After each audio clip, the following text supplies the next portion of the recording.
So continuing with the series, हम शुरू करते हैं measles. I would like to share a point with you कि देयर आर 6 डिजीजेज जो रैश करती हैं इन्फेंट्स में. ठीक है, दीज आर 6 डिजीजेज.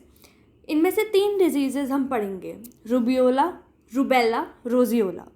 इनके नेम्स बहुत ही सिमिलर हैं, so you should not confuse them. They all cause rashes but they have different presentations.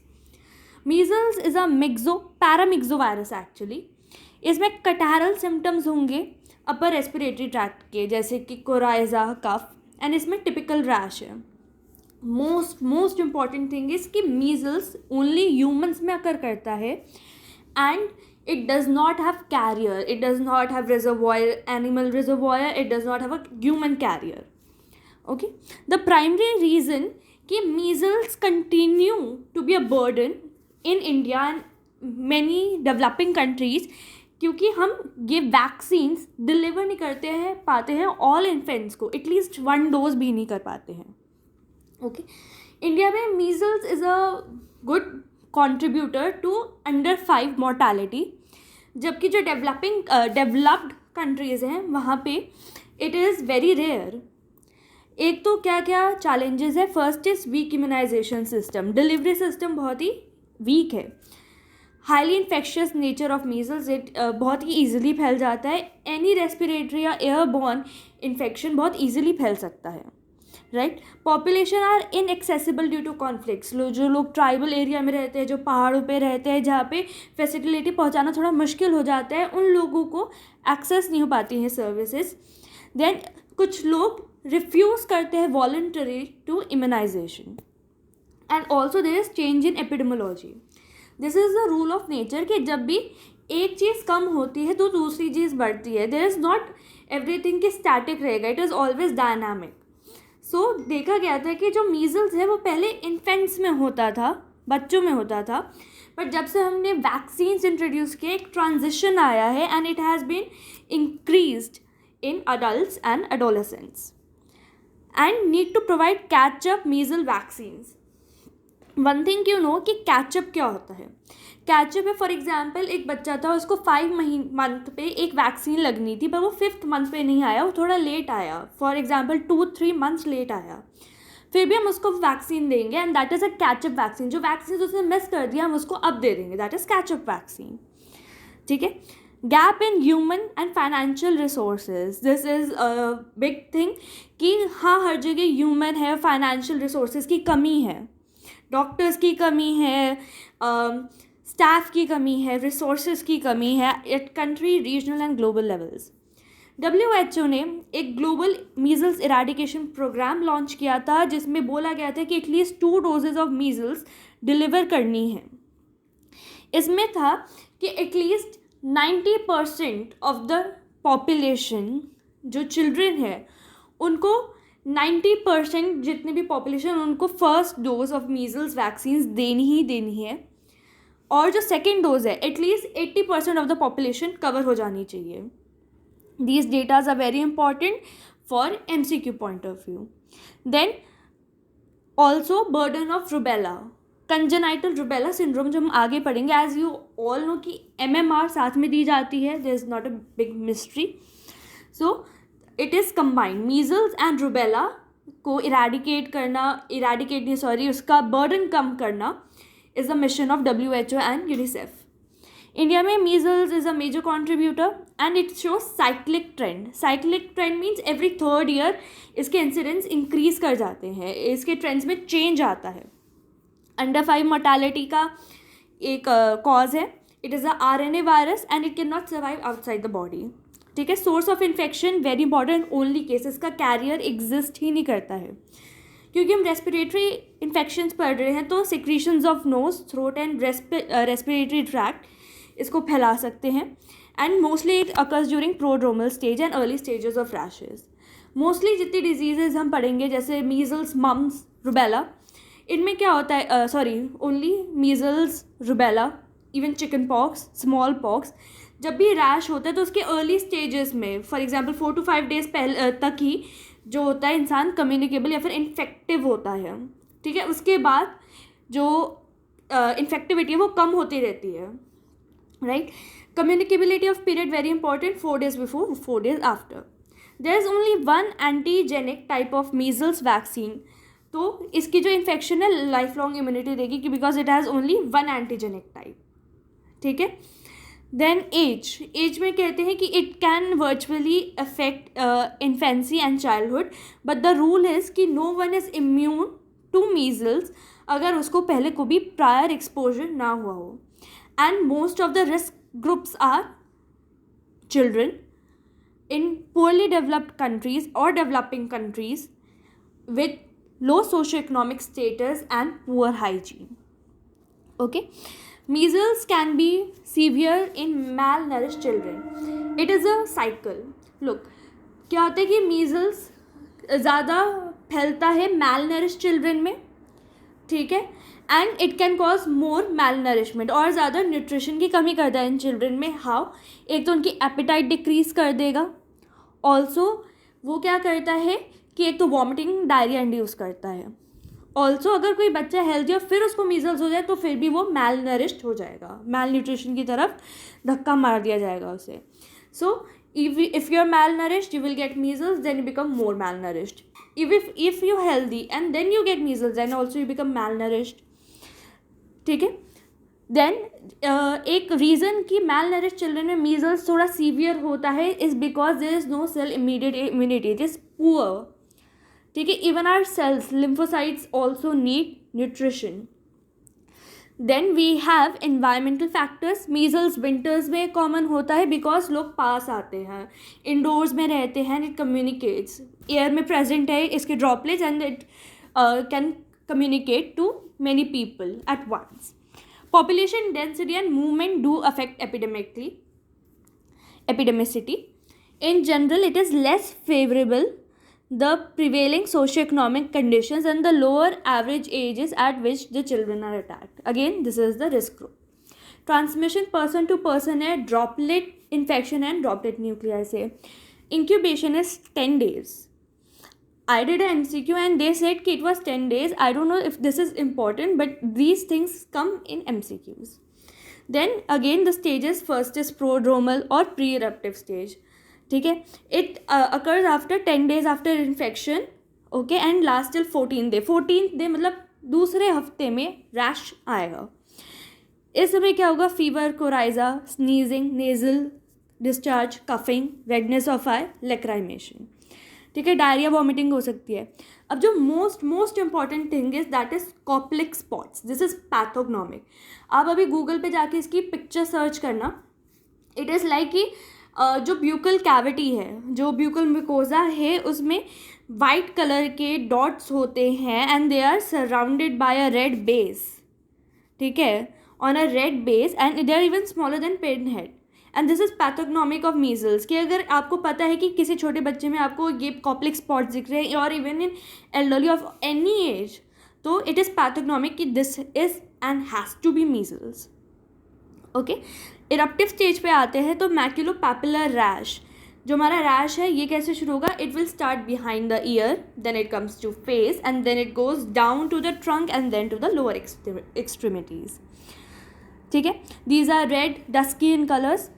अब एब्सेंस ऑफ कॉम्प्लिकेशन में क्या होगा? ये खुद ब खुद डिसअपियर कर जाएंगे इन 3 to 4 days. अब ये कैसे फेड करेंगे? जैसे आए थे वैसे जाएंगे and they will leave behind brownish discolouration that persist for 2 or more months. ठीक है. जो फर्स्ट फ्यू डेज है रैश के, वायरस प्रेजेंट होगा. मैंने पहले भी कहा था कि अर्ली डेज जब रैश अपेयर करता है तब ये वायरस शेड होता है हर फ्लूइड से, चाहे वो टीयर्स हो, नेज़ल हो, थ्रोट सिक्रीशन हो, यूरिन हो, ब्लड हो. ठीक है. सर्कुलेटिंग एंटीबॉडीज़ हम डिटेक्ट कर सकते हैं. ठीक है. और जैसे जैसे एंटीबॉडीज़ का नंबर बढ़ेगा धीरे धीरे वायरीमिया डिसअपियर करेगा एंड फीवर भी ठीक होने लगेगा. ठीक है. इम्पॉर्टेंट थिंग इज़ कि जो रैश है it develops due to T cells. ठीक है. अगर टी सेल्स इंटरैक्ट कर रहे हैं virus infected cells in small blood vessels, तब ये रैश बन रहे हैं. सो अगर किसी पेशेंट को रैश नहीं बन रहे, so it means he has defective cell mediated immunity. तो दिस टिपिकल रैश जो ऊपर से नीचे की तरफ कर रहा है and Koplik spots, these are diagnostic features. इसके बेसिस पे हम डायग्नोसिस बना सकते हैं. Diagnosis normally would be incorrect अगर किसी को बुखार है, ठीक है, पर आंखें लाल नहीं है और कफ प्रेजेंट नहीं है, ठीक है. IgM एंटीबॉडीज एलाइसा से देख सकते हैं, और RT-PCR उन्हीं कंट्रीज़ में जो डेवलप्ड हैं, जो अफोर्ड कर सकती हैं हर केस के लिए एक डायग्नोस्टिक दिस कन्फर्मेटरी टेस्ट कराने के लिए. एंड इसके लिए हम सैम्पल लेंगे throat swabs. Post measle stage. Post measle stage is very very important for TB point of view. Generally जिनको पोस्ट मीजल फेज से आते हैं तो वो बहुत ज़्यादा वीक हो जाते हैं. Children lose weight and chronic illness बढ़ जाती है due to bacteria, can be virus, it can be nutrition, metabolic effects, and ये वायरस का भी इफेक्ट हो सकता है. There will be growth retardation, diarrhoea, pyogenic infections and most importantly reactivation of pulmonary tuberculosis. जिन लोगों को ट्यूबरकुलोसिस होता है after measle, that is very severe. Then we have complications. ठीक है, कॉम्प्लिकेशंस क्या होता है? The risk of developing severe और fatal measles increases for children जो बड़े होते हैं 5 ईयर्स से, एंड पीपल जो लिव करते हैं क्राउडेड कंडीशंस में, मैल नरिश्ड हैं, and specially vitamin A. This vitamin A is very important point. ये अभी आगे भी आएगा, then will discuss it. Relatively common complications क्या है? All that is related to your nose. Otitis media, right, middle ear through your nasopharynx, laryngotracheal bronchitis, the croup through respiratory tract, diarrhea, pneumonia, lungs, right. इसका जो feared complication है और जो बहुत ही कम common है, that is subacute sclerosing panencephalitis. इसमें क्या होती है? sclerosis हो जाती है cortex की, right, and it is fatal in immunocompromised individuals like one with AIDS.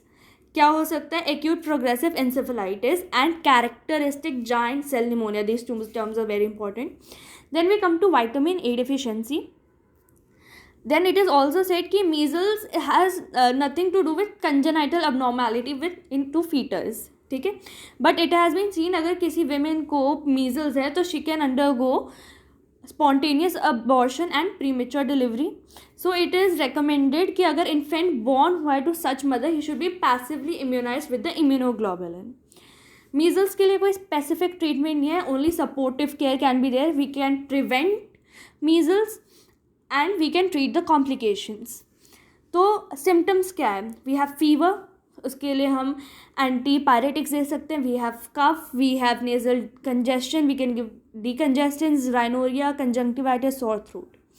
Nutritional support is recommended because of malnourishment it can cause. क्यों होता है? Due to diarrhea, vomiting and poor appetite.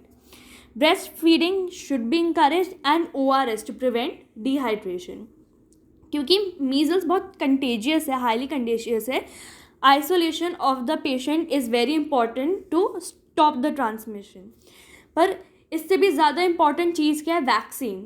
ठीक है, vaccine can prevent outbreaks in a more effective way. All severe cases of measles, ठीक है, या फिर जहाँ पे मीजल्स बहुत ज़्यादा डेथ कॉज कर रहा है, बहुत ही फेटल है, वहाँ पे विटामिन ए देना ज़रूरी है. क्योंकि इन लोगों में मैल न्यूट्रिशन हो रहा है, तो malnutrition also includes vitamin A deficiency. So these people can have keratomalacia and blindness from corneal scarring, and we know vitamin A deficiency is a preventable blindness. Doses of vitamin is very important. 500 international unit less than 6 months. 6 to 12 months it is 1 lakh and more than 12 months it is 2 lakh. मतलब हर 6 महीने में double. Then measles and chicken pox बहुत बार साथ में होते हैं, और ये देखा जाता है कि अगर एक हो रहा है तो दूसरे के फीचर्स कम दिखते हैं, जो रैश है उनकी सिवेरिटी कम हो जाती है. Prevention, this 95% is important. इसका मतलब ये है कि एटलीस्ट आपको 95% ऑफ द पॉपुलेशन को इम्यूनाइज करना ही होता है to achieve the herd immunity. Then we have vaccine. Only live attenuated vaccine is used. It is a freeze dried product. अगर ये फ्रीज ड्राइड है तो we have to add a diluent to make it liquid. 0.5 ml है. Then again it is given subcutaneously. इसमें हम gelatin add करते हैं and neomycin. तो अगर कोई भी इंसान has any allergy to neomycin and gelatin, तो हम उनको ये वैक्सीन्स नहीं देंगे. These vaccines are kept in colored glass vial because they can be destroyed by sunlight. 9 months में देते हैं, ठीक है, ये वैक्सीन।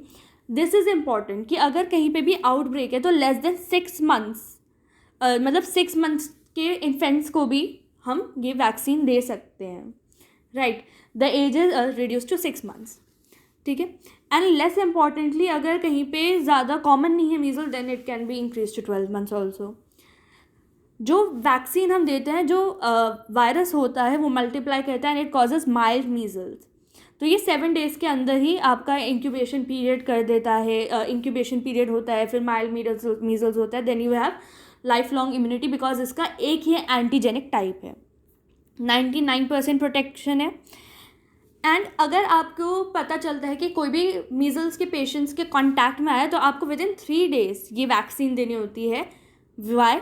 क्योंकि 10th डे पे एक्चुअल डिजीज़ स्टार्ट होगी एंड 7th डे पे हमारी माइल्ड मीजल्स जो हमने इंड्यूस किया थ्रू वैक्सीन वो स्टार्ट होगी। सो ये 3 डेज़ बहुत क्रूशियल होते हैं टू कवर अप, तो विद इन 3 डेज़ हम ये वैक्सीन दे देंगे। कॉन्ट्राइंडिकेशन क्या है कि अगर किसी को नॉर्मल इन्फेक्शन है तो हम दे सकते हैं, पर किसी को अगर वेरी हाई फीवर है, कोई सीरियस डिजीज है, तब नहीं देना है। It's a live vaccine, we should avoid in women who are pregnant, contraindicated actually. Adverse effect, very important is toxic shock syndrome. Toxic shock syndrome क्या होता है कि जब हम मीजल्स की वैक्सीन कंटामिनेट कर दें या फिर एक ही वायल से बहुत सारे लोगों को लगा दें एक ही दिन में या फिर उसके अगले दिन, तो उनको टॉक्सिक शॉक सिंड्रोम हो सकता है, right. The vaccine should not be used after 4 hours of opening the vial. And ये जो सिंड्रोम है इट इज़ टोटली प्रिवेंटेबल, ठीक है। It is fault of the delivery system. अगर डिलीवरी सिस्टम बहुत ही पुअर है तो फिर TTS बहुत ज़्यादा दिखाई देता है। इसके सिम्टम्स क्या होंगे कि जो इन्फेंट है उसकी आंखें एकदम से वाटरी मतलब वाटरी डायरिया हो जाएगा, उनको वॉमिटिंग होगी, हाई फीवर होगा, ठीक है, within hours of vaccination. जिन जिन लोगों को ये वैक्सीन लगी है, जिन जिन इन्फेंट्स को लगी है, वो सब ये सिम्टम्स शो करेंगे। क्लस्टर्स एक ही जगह, जो केसेस है वो एक क्लस्टर बना लेंगे एक ही जगह पे। And the cause of death, जो डेथ है विद इन 2 days हो जाती है। In areas where there is high incidence of measles and HIV, ठीक है। मीजल्स को भी हम फिर से वही एज डिक्रीज कर देंगे टू 6 months। हमने ऊपर भी पढ़ा था कि we can give MMR and we can give MMRV, varicella. Immunoglobulin, this dose is important, 0.25 ml per kg body weight. Then we have outbreaks. अगर इसके आउटब्रेक्स होते हैं तो we have to contraindicate vaccines and immunoglobulin should be given to the contacts, जिसको भी contact हुआ है। Then we have rubella. Rubella is called as German measles, so it can confuse you. You should not get confused. You should remember this. It is also a acute childhood infection. This is acute and it is of mild short duration. 3 days में होता है, low grade fever, lymphadenopathy. अभी तक जितने भी rashes हमने पढ़े, जितने भी हमने रेस्पिरेटरी डिजीज़ पढ़े, किसी में भी लिम्फेडिनोपैथी नहीं था। मैक्युलोपैपुलर रैश, सबसे फियर्ड कॉम्प्लिकेशन रुबेला का है कंजेनाइटल रुबेला सिंड्रोम।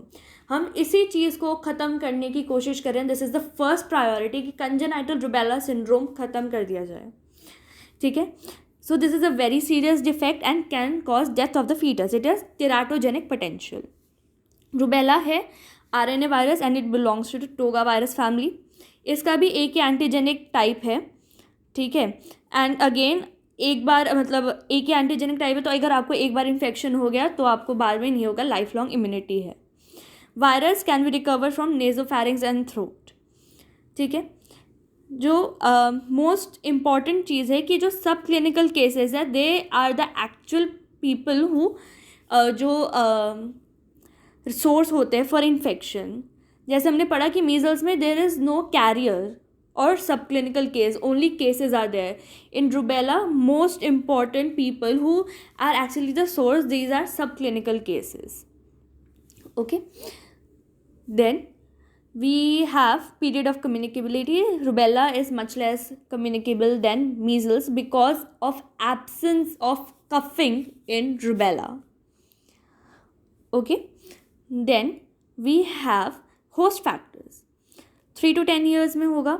अगर बच्चे थोड़े ज़्यादा बड़े हैं तो मतलब वो डेवलपिंग कंट्रीज़ में हो रहा है, okay, same epidemiological pattern show किया कि जब से हमने वैक्सीन्स इंट्रोड्यूस की हैं तो डेवलप्ड कंट्रीज़ जहाँ पे ये वैक्सीन्स बहुत ज़्यादा वाइडली डिस्ट्रीब्यूट हो रही हैं, लगाई जा रही हैं, वहाँ पे एक चेंज आया है कि the virus has started to affect age group that it didn't affected earlier much. अब ये अडल्ट में भी करने लगा है and person more than 15 years.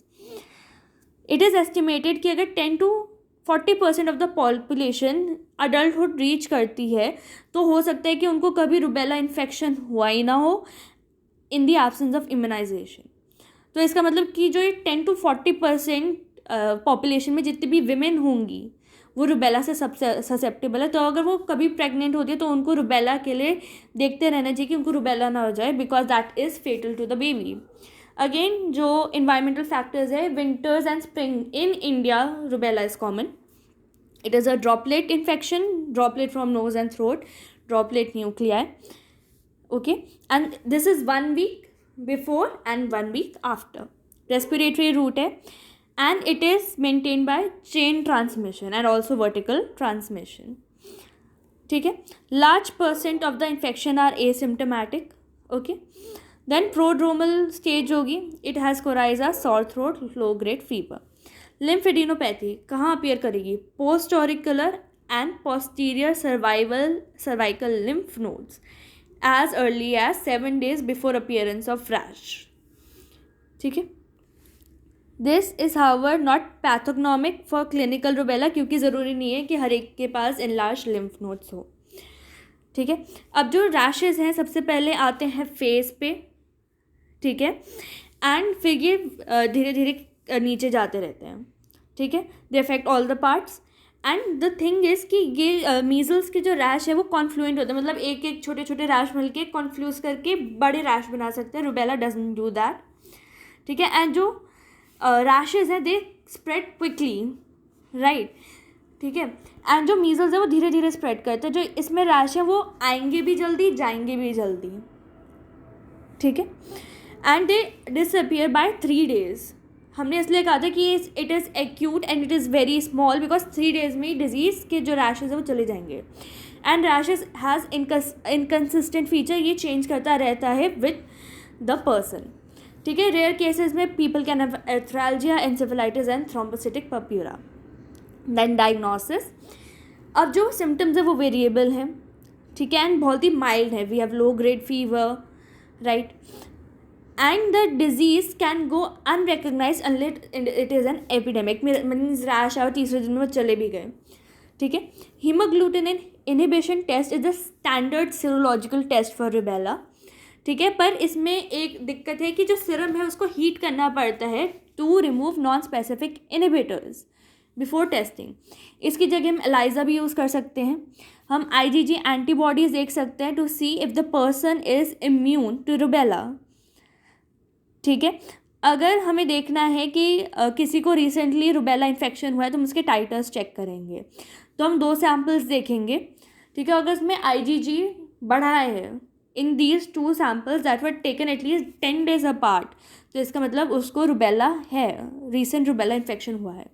We can also see IgM. IgG तो बता रहा है कि he has immunity. IgM more specifically बता रहा है कि ही हैज़ इन्फेक्शन. ठीक है, okay, IgM is acute, IgG is formed in chronic. ठीक है, and it is critically important in pregnant women. Then we have congenital rubella. Defects are secondary to intrauterine infection. Okay, congenital infection is considered to have occurred if infant has IgM rubella antibodies shortly after birth, because IgM antibodies do not cross the placenta and IgG bodies persist for more than 6 months. ठीक है, क्योंकि उस समय तक maternal antibodies disappear करती हैं. At birth virus is easily detectable in all the secretions. ठीक है, and for at least 1.5 year he continues to secrete them. ठीक है, जो रुबेला है वो सेल डिविजन इनहिबिट करता है. And the classic triad we have is deafness, cardiac malformation and cataract. क्योंकि सेल डिविजन इनहिबिट करता है तो there will be low birth weight. ठीक है, there will be microcephaly, there will be growth retardation. Okay, ये chronic infection है, जब कि जो congenital rubella it is chronic infection, जबकि एक्वायर्ड वॉज एक्यूट इन्फेक्शन, वो 3 दिन में जा रहा था. Rubella, the baby continues to shed virus even after 1 to 2 years of age. Gestational age, जैसे जैसे ट्राइमेस्टर्स बढ़ते जाते हैं वैसे वैसे कम होता जाता है risk. For example first trimester most disastrous होता है क्योंकि इस समय ऑर्गन्स डेवलप करते हैं. बर्थ डिफेक्ट्स आर अनकॉमन अगर ये 20 वीक्स आफ्टर जेस्टेशन हो. ठीक है, अगर मदर को इनअपैरेंट इन्फेक्शन है, जैसे भी हमने कहा ना कि सब clinical cases are most common, तो वो भी ये अनॉमलीज प्रोड्यूस कर सकता है and it can also lead to fetal death and spontaneous abortion. It is again a live attenuated vaccine. RA273 vaccine strain is important. ठीक है, it is use because it has high antibody titres, ज़्यादा antibodies बनती है इसके response में, and the infection it causes in the human being is parallel to the natural infection then any other vaccine we have made for rubella. 0.5 ml subcutaneously. Again जो भी इसके side effects हैं वही है, रैश हो सकता है, ट्रांजिएंट आर्थरालजिया हो सकता है. जो इन्फेंट है under 1 year should not be vaccinated due to possible interference with the antibodies given by the mother. ठीक है, जो 6 months में मदर अपनी जो एंटीबॉडीज़ देती है IgG, IgA, जो ट्रांसप्लेसेंटली क्रॉस करते हैं और कोलेस्ट्रॉम में होते हैं, they can be interfered by this vaccine. So हम नहीं देंगे less than 1 year of age में. Pregnancy is considered as a contraindication because this is a live attenuated vaccine. The recipient of the vaccine should be advised to not become pregnant over next 3 months. This is important point. Again, it can be combined like MMR, MR. Then vaccination strategy. Like I told you, first priority is to protect women of childbearing age. अगर कोई women pregnant हो जाती है with rubella, then it is fatal to the fetus and this is priority कि हमें इसको रोकना है. ठीक है, इंटरप्ट, देन अगर ये टारगेट अचीव होता है then we will work on interrupting the transmission by vaccinating all the children age 1 to 14. ठीक है, एंड जब ये कंप्लीट हो जाता है then we will be implementing this to universal immunisation where जो भी बच्चा अगर 1 साल का हो गया है तो उसको ये वैक्सीन लगानी है. So first women, then children from 1 to 14 and then universally to every child 1 year of age.